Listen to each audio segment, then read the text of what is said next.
Gue akui, gue gak suka baca buku.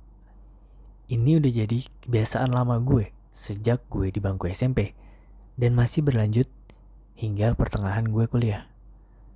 Selama pandemi, gue pikir-pikir lagi, kenapa gue gak pinter-pinter banget?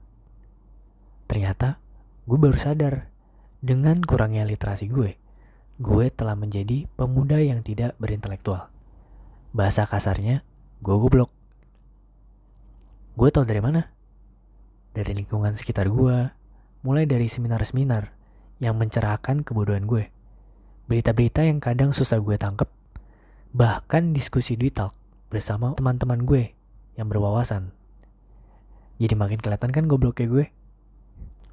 Di titik itu, gue terpicu untuk mau belajar dan memperkuat literasi gue. Karena gue penasaran, gue colong satu buku yang menarik di mata gue.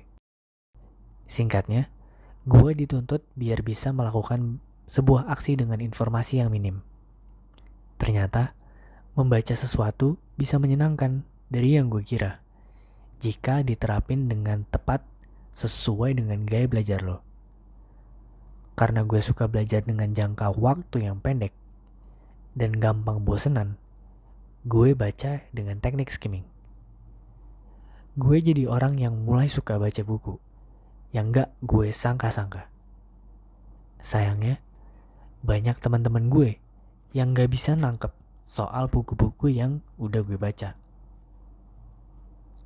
Hanya segelintir teman-teman gue yang tertarik baca buku-buku yang gue rekomen.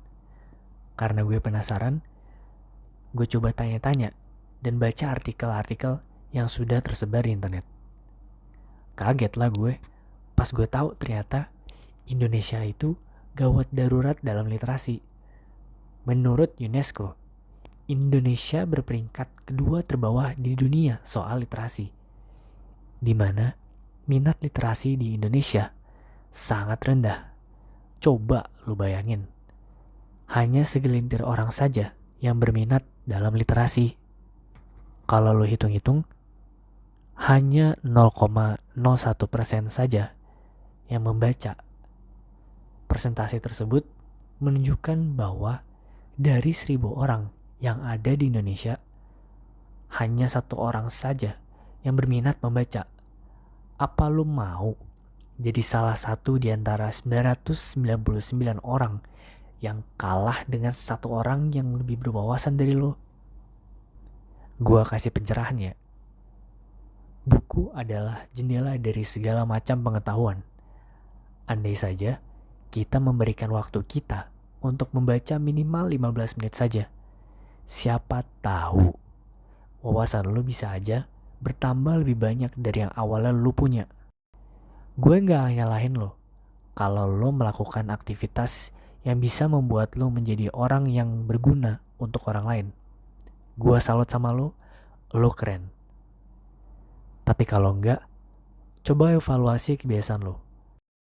Kalau gabut, sempetin diri lo buat baca kilat saja. Apapun jurnal atau buku yang memikat buat lo. Kembangkan diri lo jadi lebih berwawasan. Emang gak mudah dalam membaca buku, tapi gue bisa jamin kalau lo baca buku, lo bisa merubah mindset lo dalam memahami sesuatu yang sekiranya sepele, tapi ternyata akan terpakai banget saat lo aplikasikan di kehidupan lo sehari-hari. Moga-moga bermanfaat buat lo. Sumber-sumber artikel terkait data yang gue tunjukin sudah gue sediakan linknya di kolom deskripsi. Jangan menyerah, tetap semangat, salam sehat.